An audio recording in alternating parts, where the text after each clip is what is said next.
Americans are weak. Americans up. Americans are weak. Americans are weak.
Americans are waking up. I'm a fucking United States Army combat veteran. I did not spend time away from my fucking family for the bullshit that's going on in this fucking country. I took an oath to defend the fucking Constitution against enemies foreign and fucking domestic. And right now, the enemy is fucking domestic, sitting at the fucking White House. We stand with the immigrants. This that is helped what we build this need, fucking brother. country. I salute you. We stand to say fuck ICE and fuck Donald Trump. Americans are waking up. I'm a fucking United States Army combat veteran. I did not spend time away from my fucking family for the bullshit that's going on in this fucking country. I took an oath to defend the fucking Constitution against enemies foreign and fucking domestic. And right now, the enemy is fucking domestic, sitting at the fucking White House. We stand with the immigrants. This that is helped what we build this need, fucking brother. country. I salute you. We stand to say fuck ICE and fuck Donald Trump.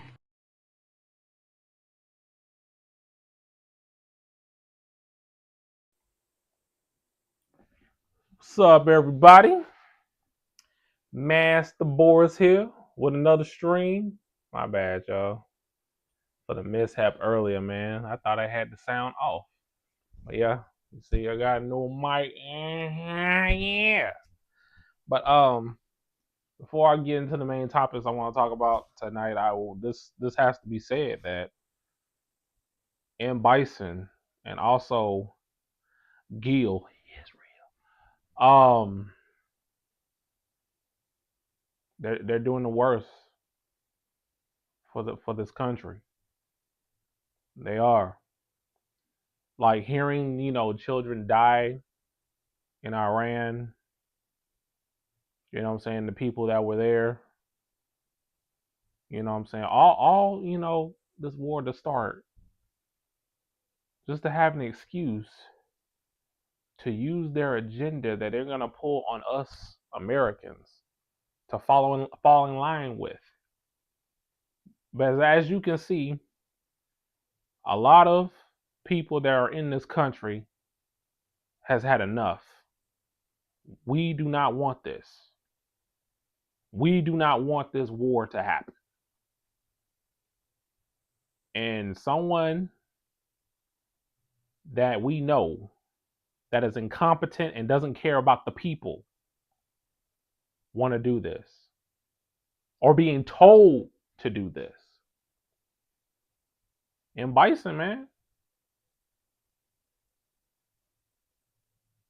a lot of these people, especially I know some guys that was in the military, they don't want to go for this. The senseless violence, all just to have the upper hand on putting the agenda that they're going to put into us, subjugate us, propagate us. Like I said in my last video that I did here on this channel. If you haven't watched it, you need to watch it after the stream is done.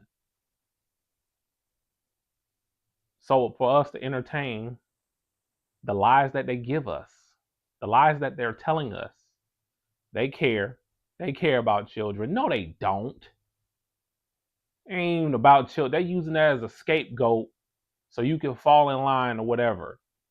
Like I said, all this digital slavery, digital ID, transhumanism, social credit, all of that, they're going to slowly implement it. They're going to make sure, like, hey, they're going to reassure you that, oh, it's okay. You don't have to worry about nothing. It's fine. They're going to make it pretty for you. So you will fall in line, because they're going to say you have a choice to do it. But later on, they're going to say it's mandatory to do it.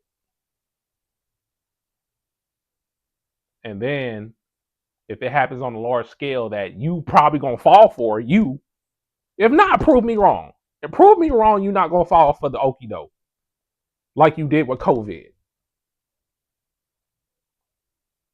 If in a large scale, people will fall for this madness, this digital slavery, this digital subjugation, then it's going to be the new norm. And society is going to change for the worse. For you and everybody around you and anybody that you know, your family, friends, all that. Because it's not going to be fair. You think it's fair now. It's definitely not going to be fair on that freaking thing. Being under surveillance all the time. It's not going to be fair. Who would want to live like that?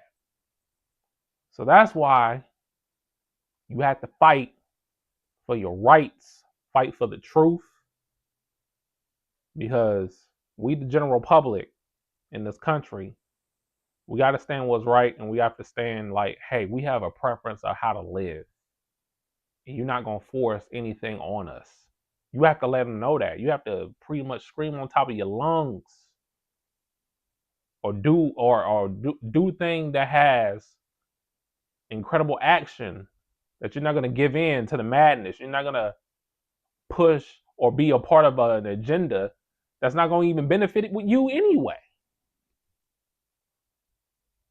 It's going to benefit them, the rich, powers that be. Now, if you didn't know, now you know. I mean, there's tons of videos about this. A lot of people called it for the past decade. But yeah, M. Bison, hey, he said it himself. He thinks he's a dictator, so I'm gonna call him M. Bison. The man that's sitting in the White House right now, I'm calling him M. Bison. If y'all get what I'm saying. He want to say he's a dictator. Hey, these are his words, not mine. And he's following suit with that. Under Gill.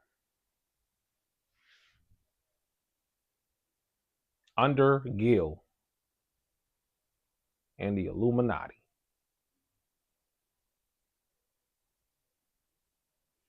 But yeah,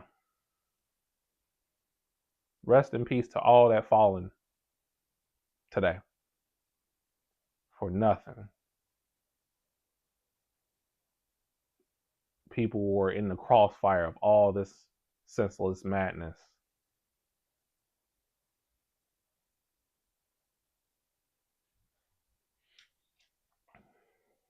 You know, because I know people die every day.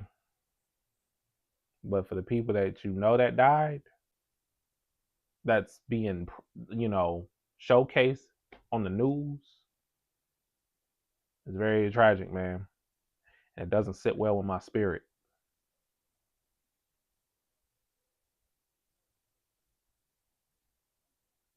Rest in power to those children, man.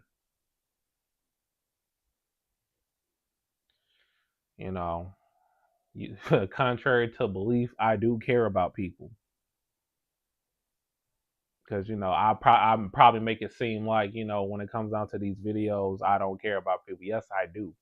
I'm very passionate about people should do better for themselves.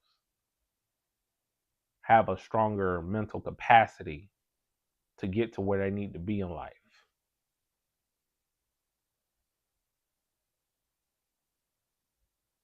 And sticking to their guns and fight what's right. Don't be a sheep. Be a tiger.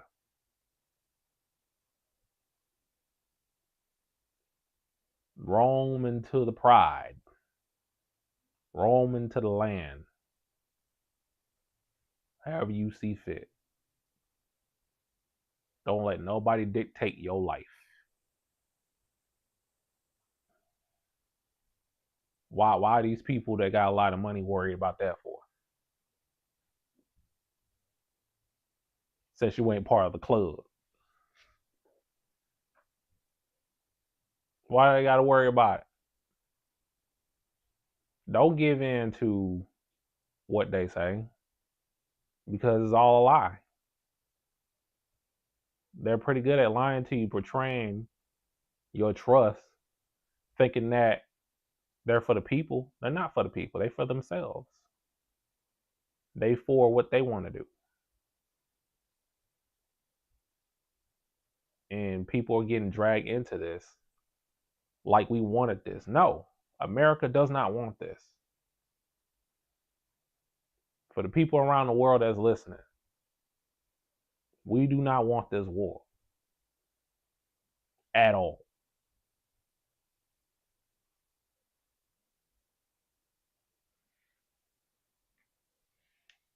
We don't. And I can confidently speak for everybody.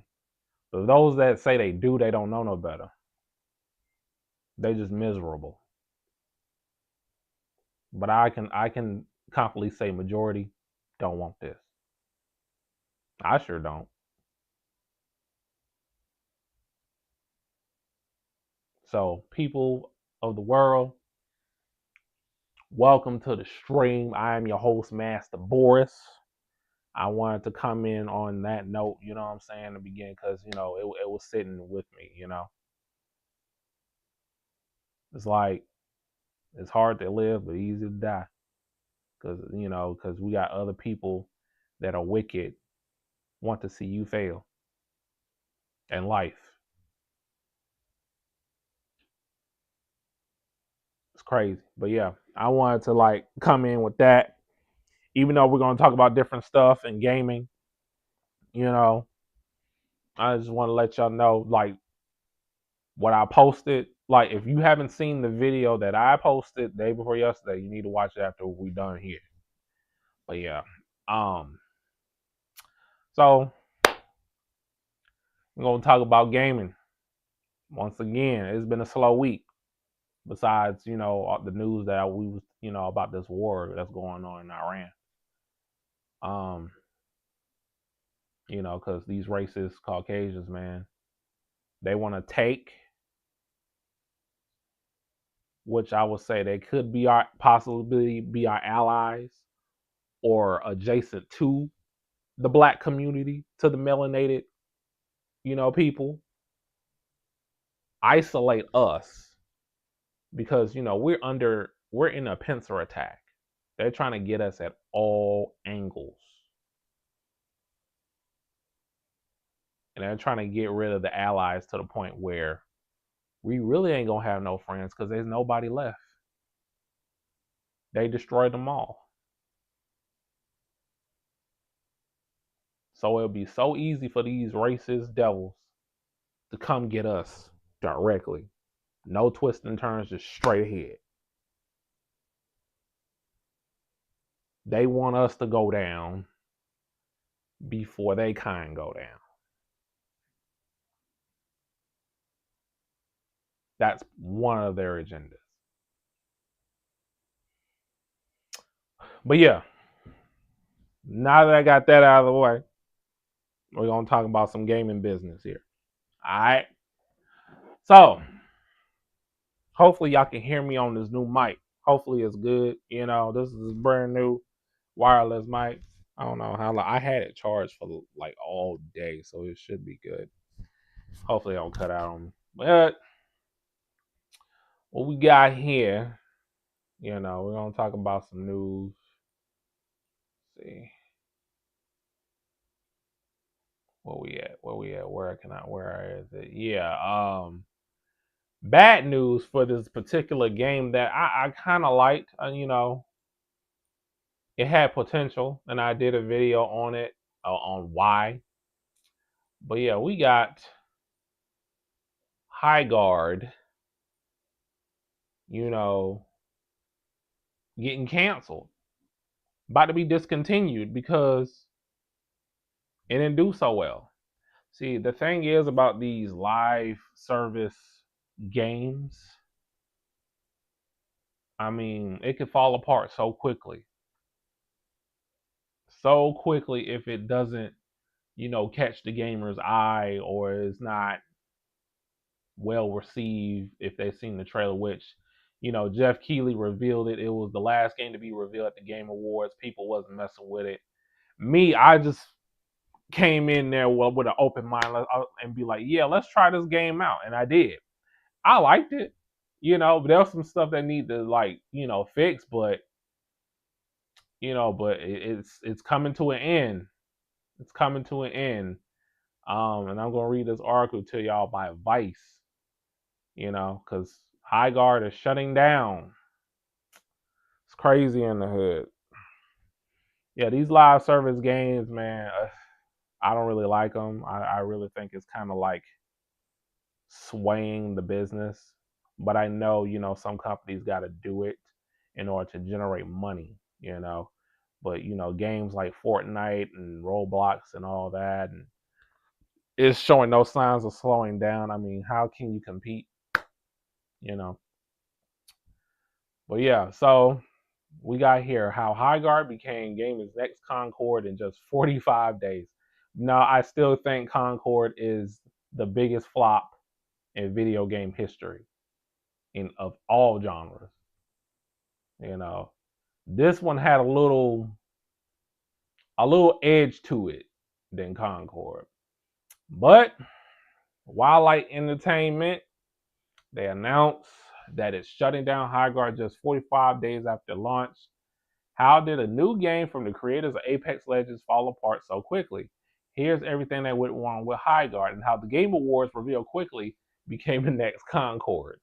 That's crazy in the hood. It's crazy. I saw Jeff Keighley's tweet about it last night because he was the one that revealed it at the Game Awards, and he was the one that revealed that it's going to close. It's crazy. So on March 3rd, post on X, Wildlight Entertainment announced they are permanently shutting down Highguard after failing to sustain enough players for it. The news was surprising given that it was over 2 months ago. The multiplayer title was featured as the final reveal at the Game Awards 2025. The game closure immediately drew comparisons to Sony's failed hero shooter Concord, which shut down just 2 weeks after it launched in 2024. How did a project developed by one of the most talented teams in the industry fail so quickly? Well, this quickly. We are going to take a look back at the timeline of events that led to Highguard shutting down. So, Highguard's the Game Awards reveal sparked immediate backlash, like I said earlier. So, most of the controversy surrounding Highguard can be traced back to the Game Awards. Jeff Keighley, he did the monologue hyping it up. But the problem is how the announcement completely fell flat.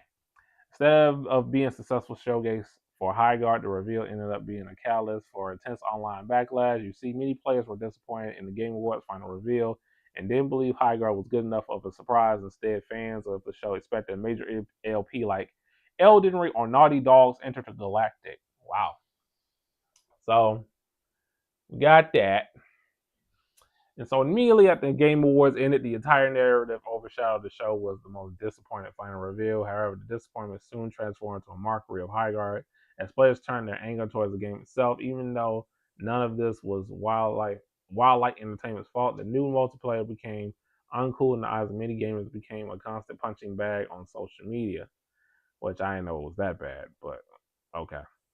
Wildlight Entertainment goes silent after Game Awards controversy. After facing growing mountain of backlash, Wildlight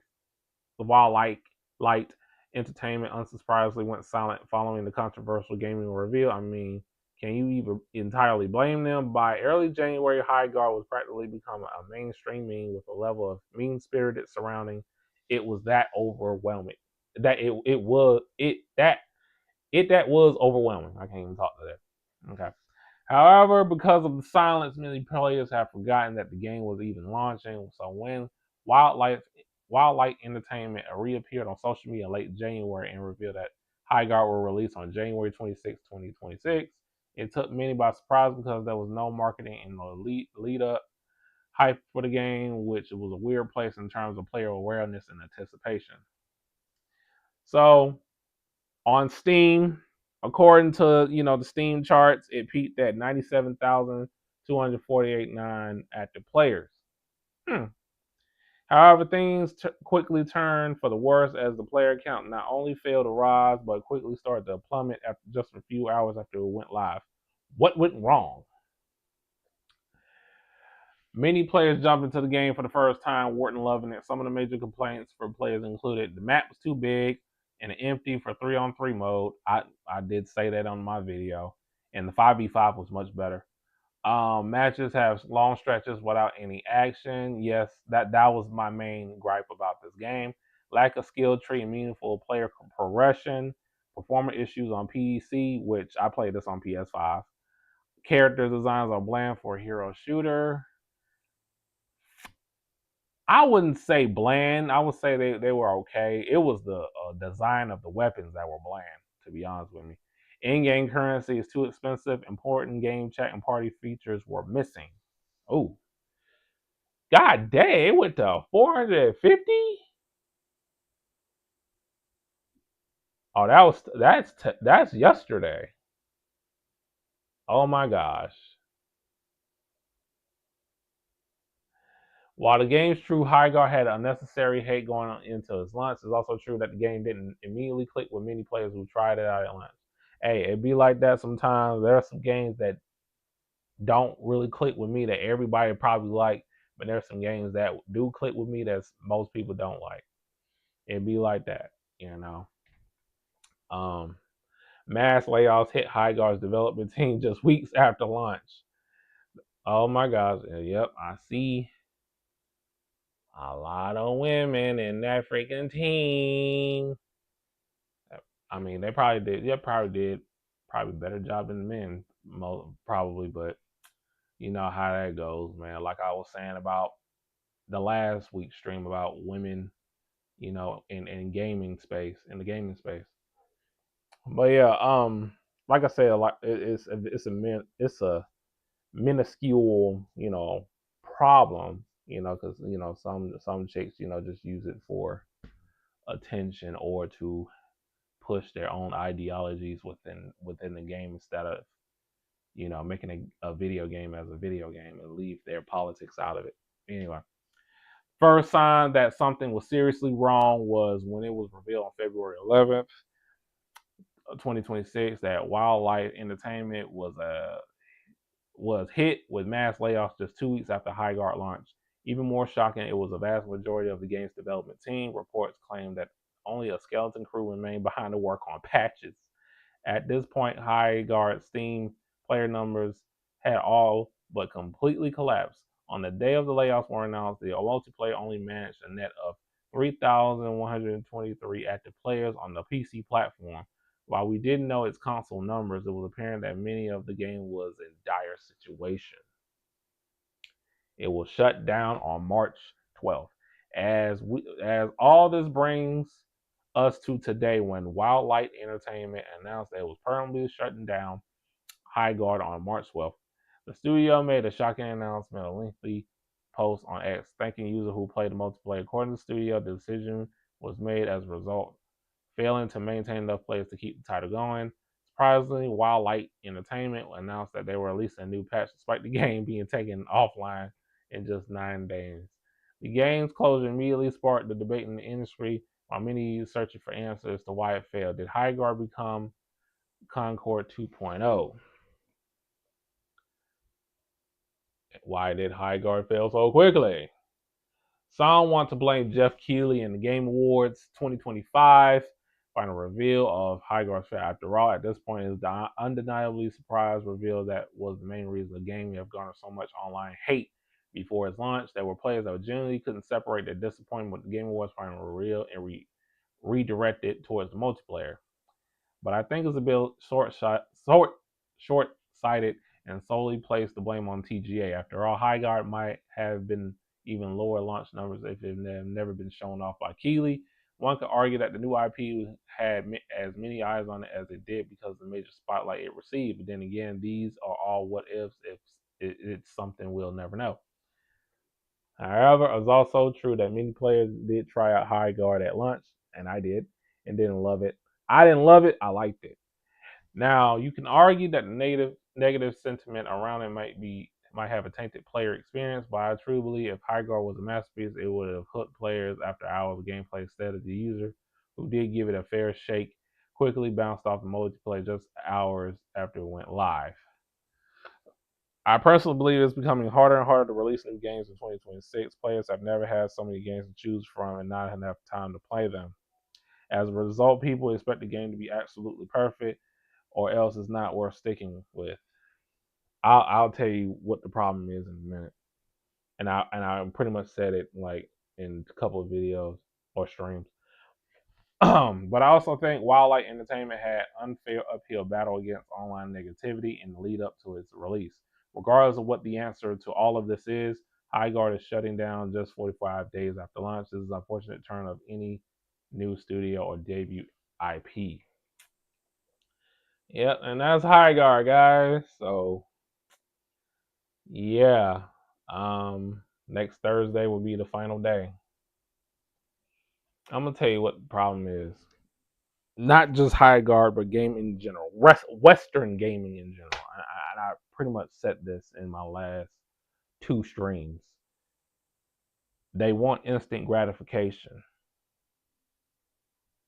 They want instant gratification, and then when they don't get it, their attention span just goes out of whack. Like they have short attention span. If nothing gravitates them like instantly, like in like 5 to 10 minutes, they're interested. They'll move on to something else. You have to play games because certain video games takes time. It really do. It takes time. You know. Now there'll be some games I'll be like, man, this game gonna suck. You know, and 9 times out of 10 I'll be right.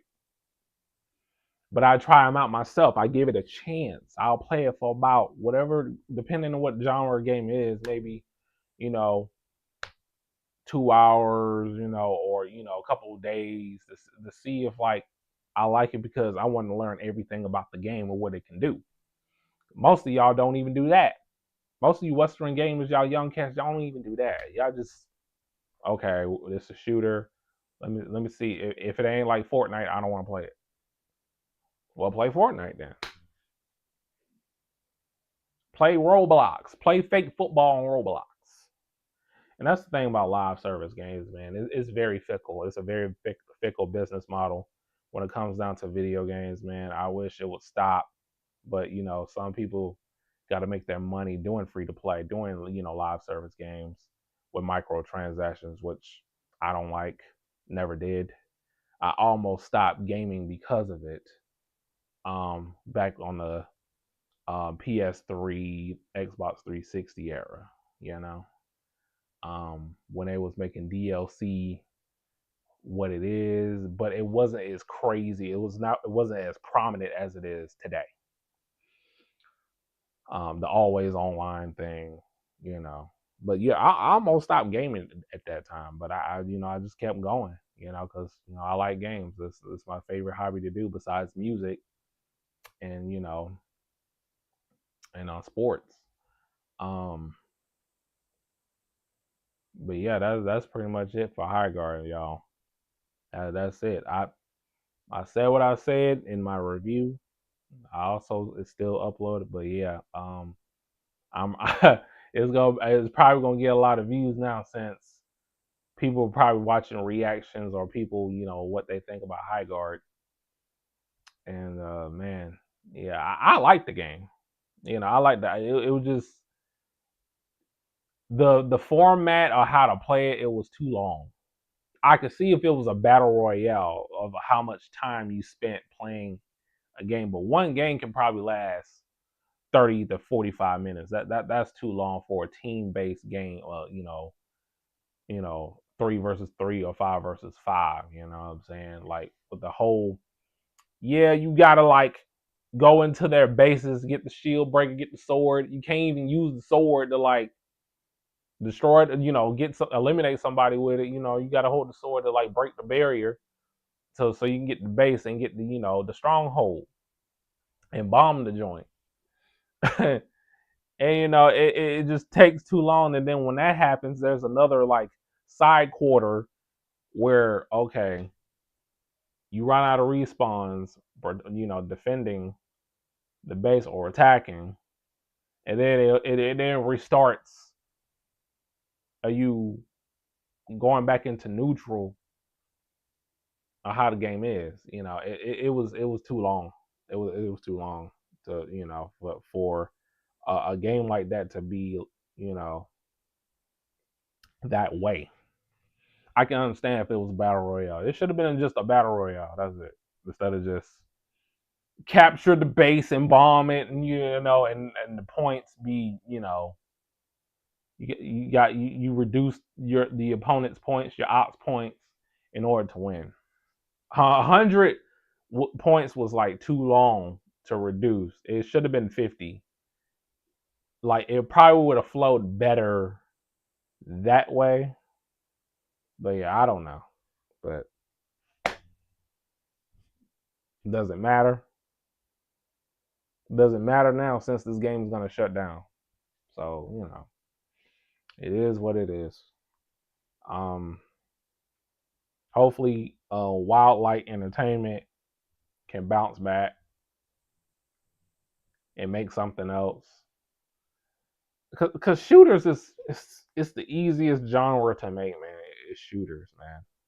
What's the to it by, aim, fire, you got cool weapons. That, it's a lot of shooting games, man. It's a lot of shooting games. A lot of shooting games people are competing for that top shooting game. That the first person shooter genre, it's highly competitive. It's very major, especially in the casual place and the competitive place.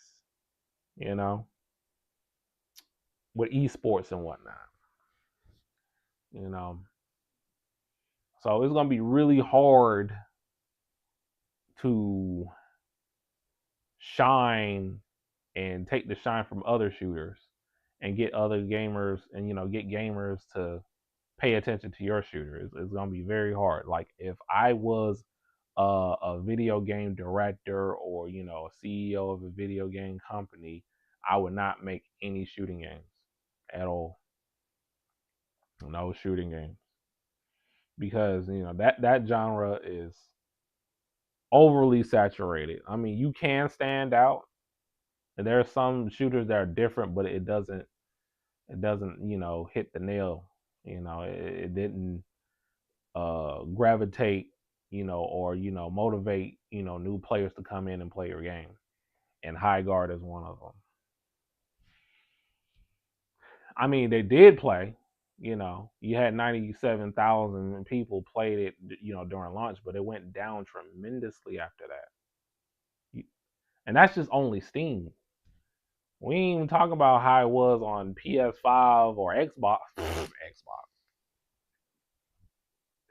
Who was playing it on Xbox? But anyway.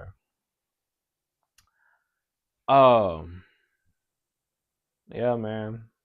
I mean, that's all I have to say about Highguard. I like the game. It's just, like I said, it needed some work done, and a lot of people, a lot of gamers wouldn't give it a chance because of the reveal at the Game Awards.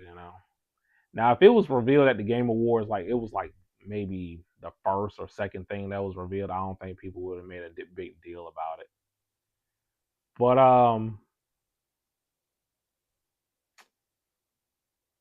yeah, that was pretty tough. That's pretty tough, and sad that you have to shut a game down because it's not doing so well.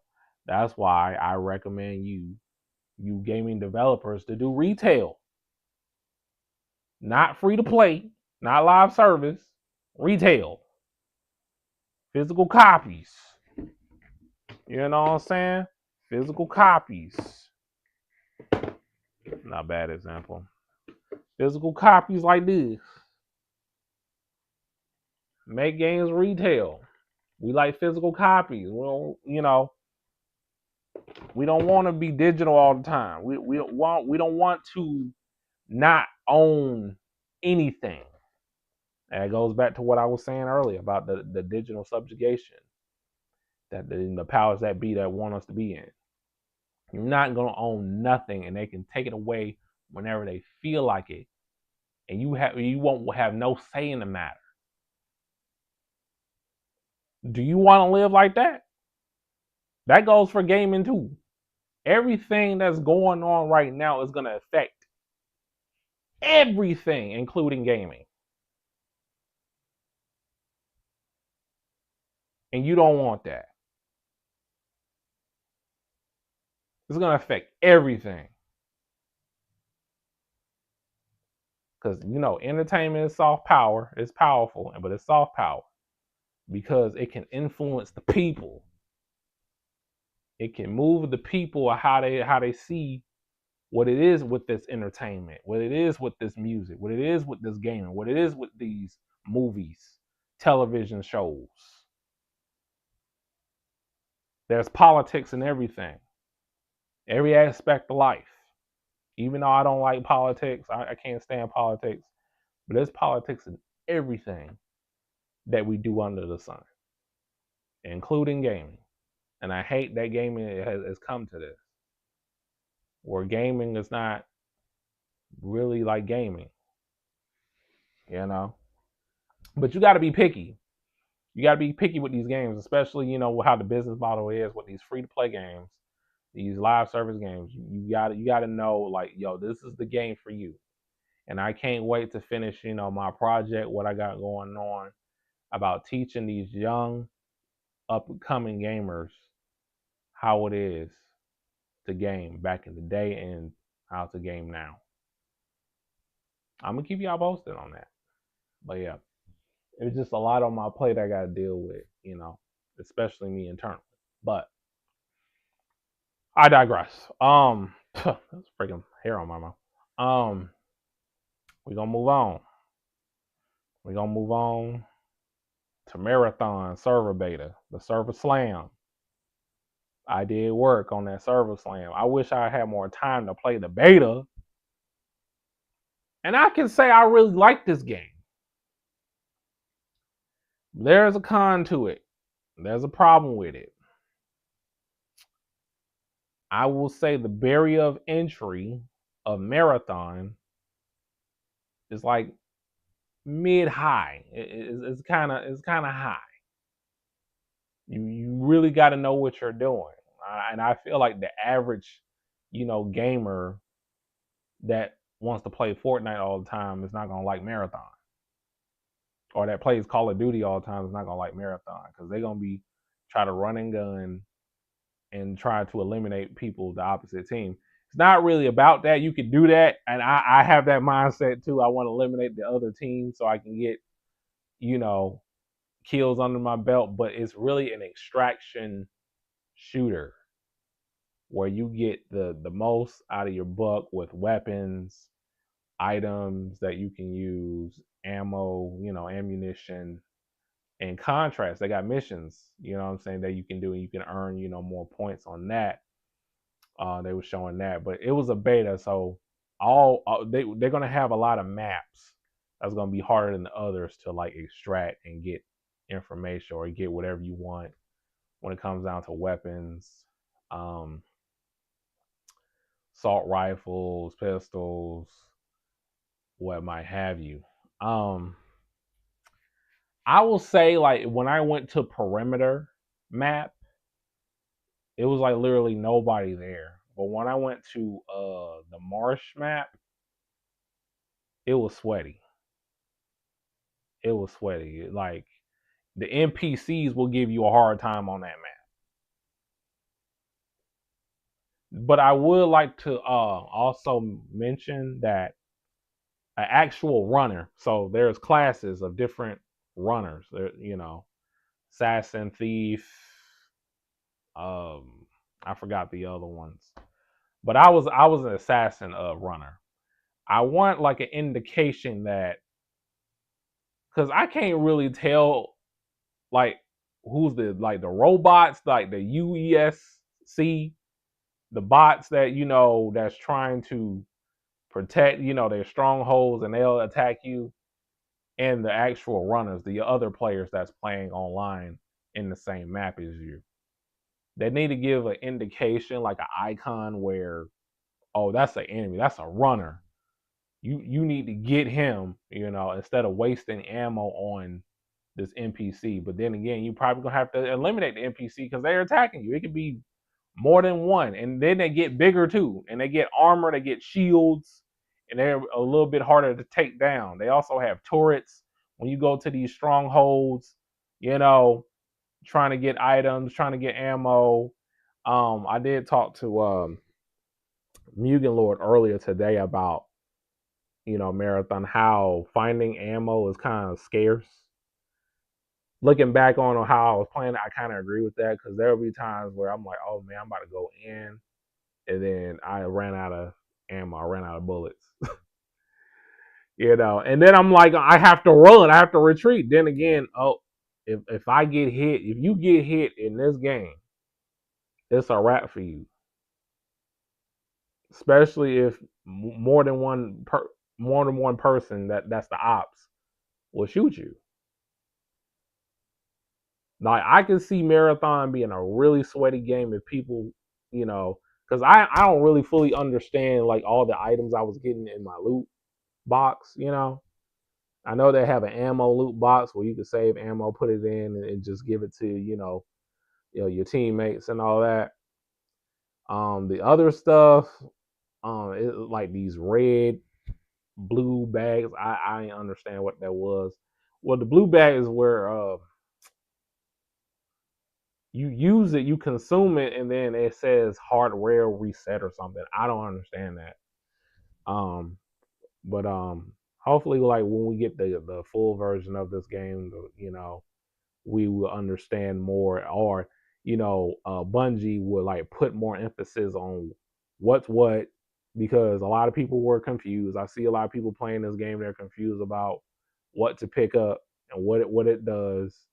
I know it has an explanation, but the texts are very small from my taste. They need to be a little bit bigger, or like give like a indication or a summary of items that might be in these maps that you're going into, and have like the narrator, or the AI, which there's AIs in the game, give you a summary of what this certain item is, or what certain weapon that you can get in the game. Need to be a little more transparent, before you go to these maps and do what you got to do. That was my first time actually playing an extraction shooter. No, actually, no, I take that back, because Division was kind of like that. It was an extraction shooter as well. I did play the Division.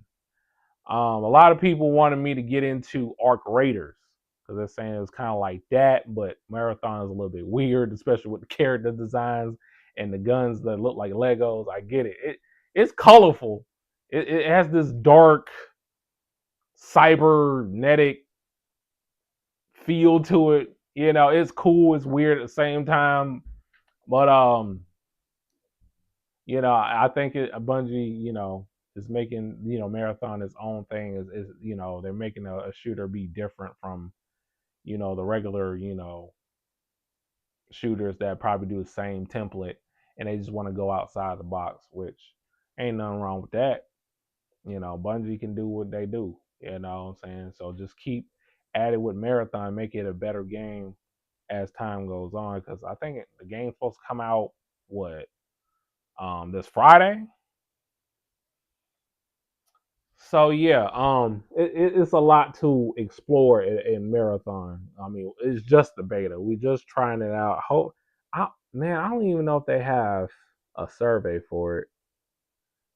If they do, I'm going to take a look and speak my piece on it. But yeah, the thing is, I think, I agree with Mugen Lord. I think the getting ammunition is a little bit scarce. It seems, but if when you get some ammo, I feel like you have enough. But when you actually into a squabble, get into a squabble, you know, you run out of ammo so quickly. You know, um, and also they need to make the game, that you can understand what items you picking up. Make the text a little bit bigger. It's probably an option to do that in the game. I just didn't see it. But yeah, make the text, a little bit bigger so it'd be easier to read and understand which item and which, weapons you are getting as you're playing the game. Another con. I'm trying to think. I'm trying to remember.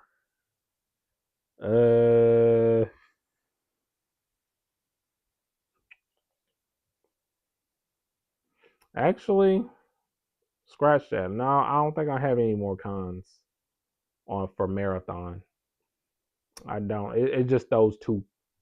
Those two that I said earlier about the ammo and the text of the game, and to have the game give us a brief understanding, summary of which items are which and what they do exactly.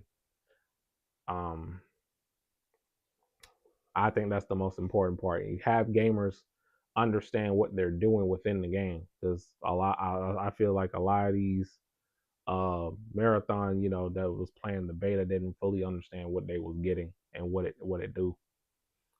Some of them I didn't even know, but there was some items I was like, okay, you get extra shield with this if you consume this, But yeah, I think having the items and put it into like a bigger text and give a brief summary, understanding what it is, I think that's a must when y'all full release marathon. And I know y'all gonna update some changes and do some changes and make the game better, but that's what Bungie need to do with marathon. Ooh, excuse me. I drink this water. Yep. So there you have it. On a scale of 1 to 10, I'll give Marathon Beta Slam my experience of it a 7.5 out of 10. Yeah, 7.5. Well, yeah, that's pretty much it. Well, my takes on Marathon and what they need to do. I don't really have no problem with it. I want to play it some more. I wish I would have played it a little bit more. I ain't get the chance to because I'd be busy. But yeah. So we are going to talk about. Hold on for 1 second. Not this.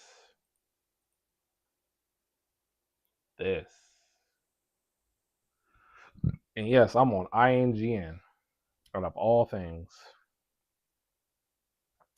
I'm in INGN. IGN. I said INGN. IGN. So I'm here to tell y'all. Before I go in on this article, okay? I'm here to tell y'all I agree with Sony's decision. I really do. They're stopping PC ports for single player games. The PlayStation brand. Yeah. I agree with their decision entirely. Because you're decreasing the value of your console. Like, what's the incentive of getting a PS5 if all your exclusives is going on the PC? What's the incentive? People are still on PS4. I'm like, how? How are you playing like these high fidelity games? And I know you tired your PS4 sound like a jet turbine when you play them. Get a PS5, bro. Like, you got some money, get a PS5, man. Like, come on. Like, when a new system come out, we move forward. You don't stay and get left behind. Like when the PS2 came out, everybody moved on the PS2. When them new iPhones come out, y'all move on to the new iPhone. Why you can't do it with the PS5?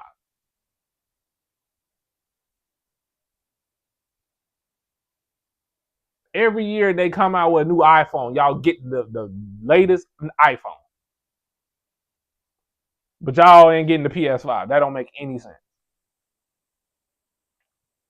I don't get it. Maybe you're just limited to what I call you Western gamers. And shout outs to the Cornelius 08, aka the Black Okage, for making this term up. Ball and gun gamers. That's all you play. Call of Duty, Madden, 2K, NBA 2K, Grand Theft Auto. So, I guess, it will move more units when GTA 6 come out. Because that's what most people are waiting on for real. I ain't gonna lie, me too.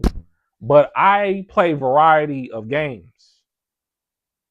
I'm not your stereotypical black gamer that just go to GameStop and get Madden. Or NBA 2K.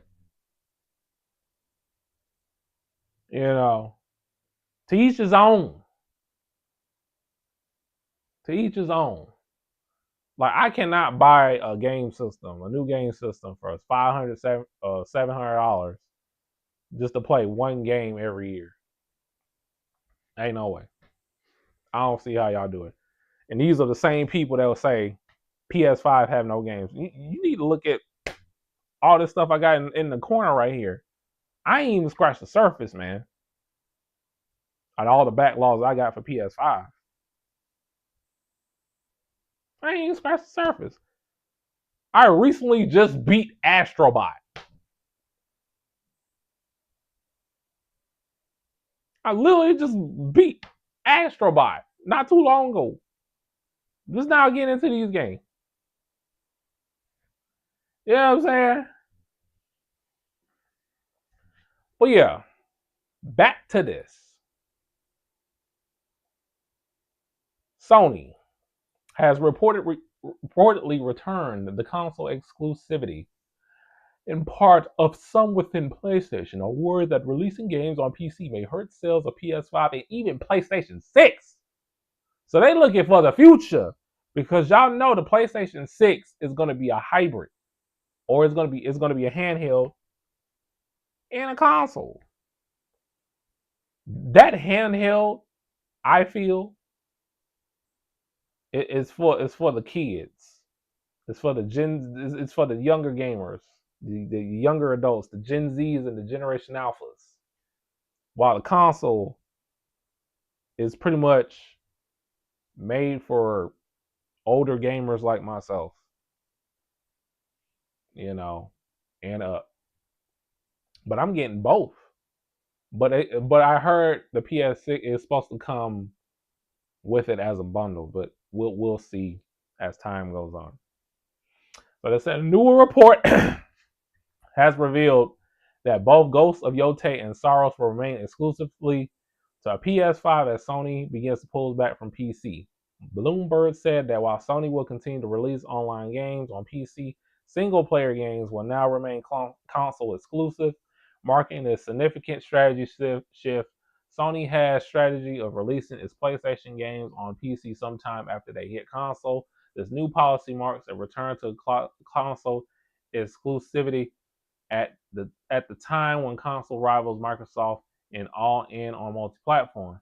So expect to see a fighting game, Marvel Tokon on PC, which I wish they can cancel that on PC as well. And Bungie extraction shooter Marathon remains a multi-platform release. Okay, I don't care about Marathon. Shooters. I mean, Marathon looks like a PC game, so yeah. But single players that's supposed to be exclusive on PlayStation, no.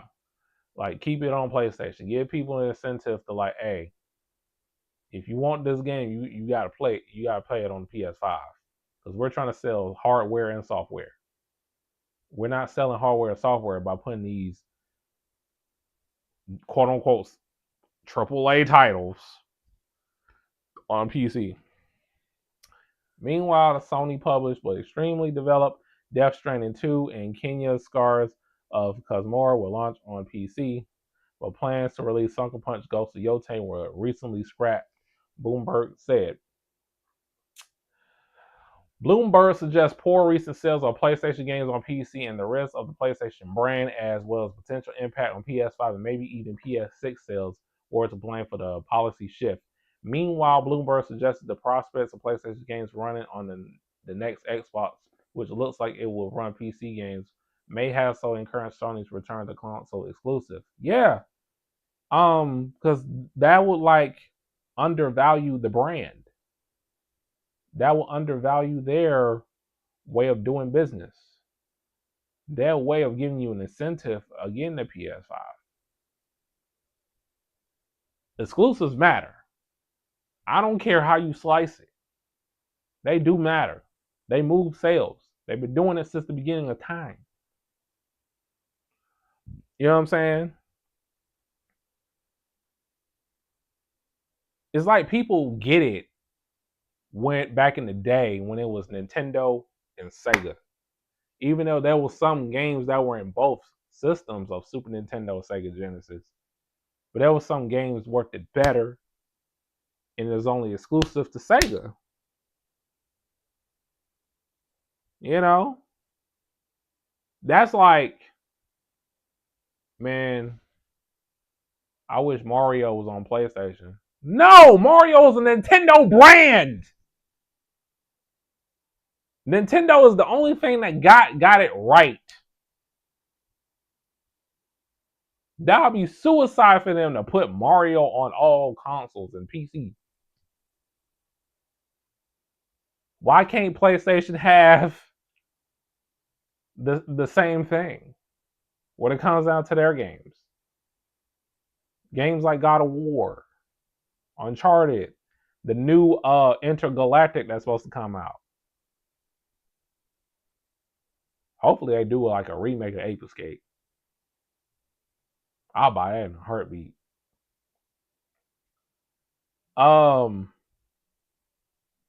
You know, and most fans, especially people that look like me, are PlayStation fans.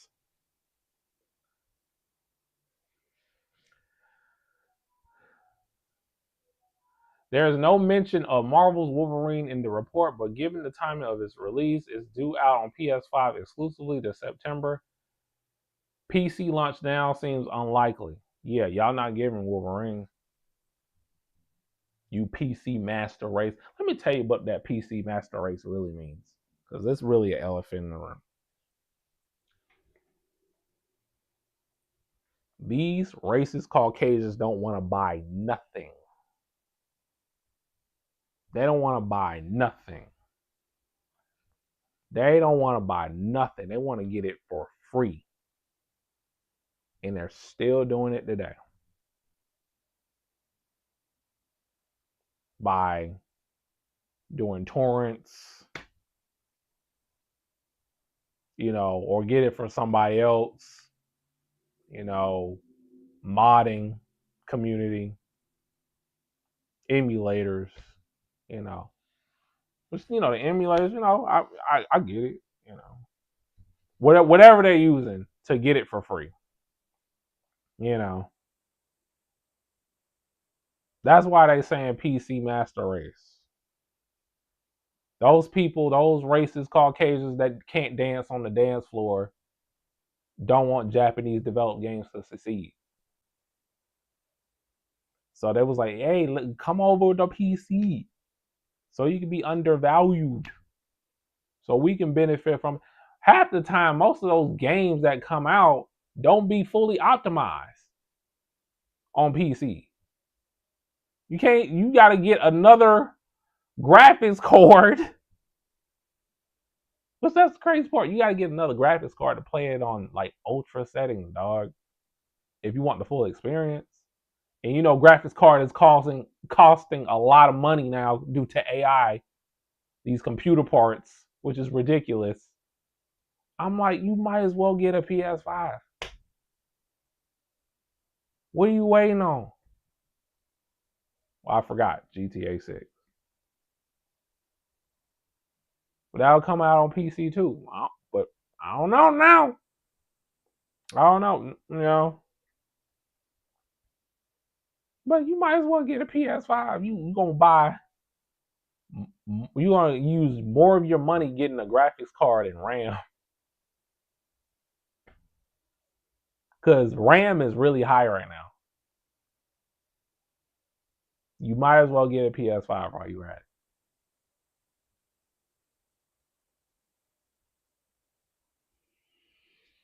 I'm about to wrap this up, y'all.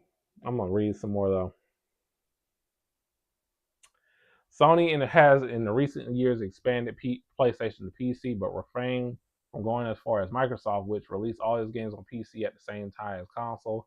Sony, however, has employed a staggering approach, releasing its single-player PlayStation games on PC after a period of console exclusivity. When it comes to a live service game like Helldivers 2, it's a different story, with Sony publishing on PC day one, and in the case of Arrowhead, third-person action game to record-breaking success. Indeed, Sony-owned Bungie is about to launch a live service extraction shooter marathon across PC, PS5, and Xbox Series X and S at the same time. Guerrilla live service, multiplayer, Horizon spinoff, Hunter's Gathering. Okay, fine. Yeah, live service. Okay, cool. But games that you know you're going to make some money off of, like this new God of War that's about to drop, there's Wolverine, Spider-Man 3 from Insomniac, you got to put that only exclusive for PlayStation. But like multiplayer, yeah, cool. Cool, fine. And a lot of these PC Master Race boys are mad. They're mad. I see it in the comments. I see it on social media. You racist Caucasians are mad. You want the Japanese to devalue their product so bad that you're willing to get it for free. You don't want to support and not let them have any revenue for the games that they make. I see you. I be knowing that you be talking, yeah, on the social media. If it don't apply, let it fly. I shouldn't even have to say that. But I know what it is. Ever since in the late 80s, America developers want to freaking usurp Japanese developed games of any kind. And they can't do it because they don't have the sauce. You don't have the sauce. Most of y'all be copying and pasting what everybody else do. But your sauce falls flat. It don't taste good. Look at Xbox. I'm surprised it lasted longer than it did. Because the 360 was a fluke. And I said this before. Now I understand y'all wanted an American product and the Xbox was it, but it was on borrowed time. Ever since the Xbox One, they messed up. They never recovered from that. DRM and all that stuff. It was on borrowed time. But in the gaming industry, you kind of have 9 lives. You have 9 chances to redeem yourself in the gaming industry. But if they was in the tech business, Microsoft would have been gone. Yeah. Like cell phone or whatever, for an example. Yeah. It's crazy in the hood. Yeah, I'm going to speak what's on my mind. I ain't scared of nothing. You know what I'm saying? It's my opinion, and I'm going to speak on it. Sony did right by stopping these PC ports. It was hurting the brand. I ain't want them to personally. Me personally, I ain't want them to do it anyway. Why are you gonna put God of War on PC for? And Final Fantasy, even though Final Fantasy VII Remake is multi-platform, it's on the Xbox as well, which I don't understand. That Square Enix they don't learn their lesson. They fully didn't learn a lesson from Final Fantasy 13, where Microsoft duped them for time exclusive stuff. That's the original people that made up time exclusive. It was Microsoft. One PlayStation. In the modern gaming time. But yeah, I totally agree with this. What Sony is doing, concentrating or in gaining, giving incentives of getting a PS5 and beyond.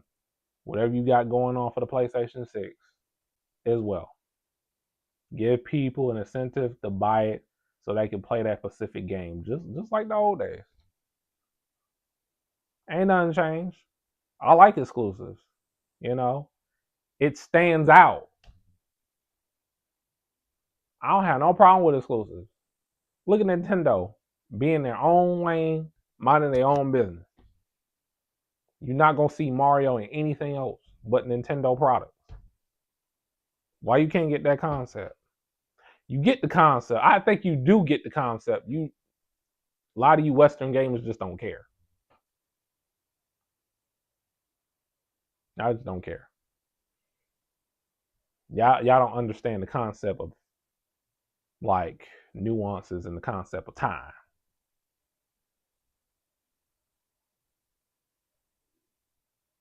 I just don't care. But yeah, it is what it is though. It's a business. You got to make right for your own business. You got to see what's wrong with whatever's going on in your business and find the root of the problem and fix it. Fix it before it's too late, before you dig yourself into a deeper hole where you can't get out of it. And that's what PlayStation is doing right now. It's recollecting its essence of why PlayStation, was great. Yeah. And for the new management and the new CEO, I think he made that call to stop porting the PlayStation games on PC. I think he made that call. Nishino. Because he knows the brand. He probably felt like, people not taking PlayStation seriously because of this.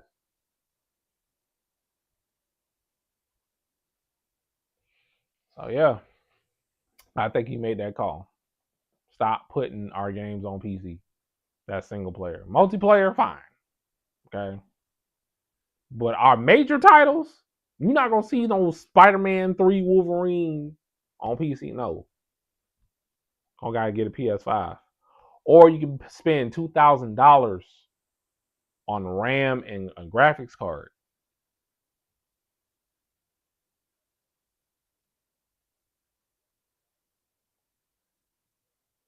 How big is your wallet? Or what's your budget? Just get a PS5, man. Stop playing on PS4 with that jet turbine, fan. Playing freaking God of War, it can barely handle 60 frames per second. Get the Pro of the PS5 and play it on 60 frames per second.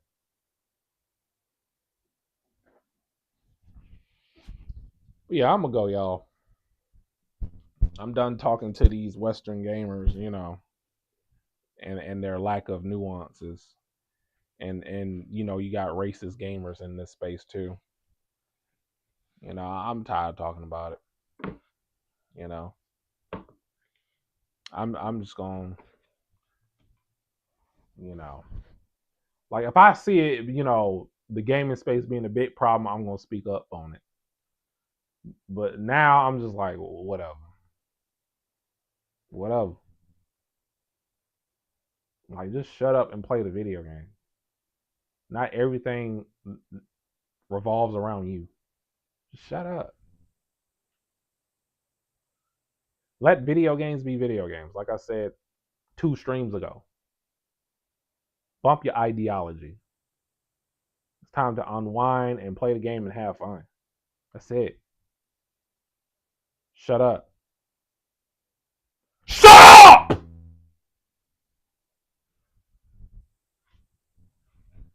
I'm gone.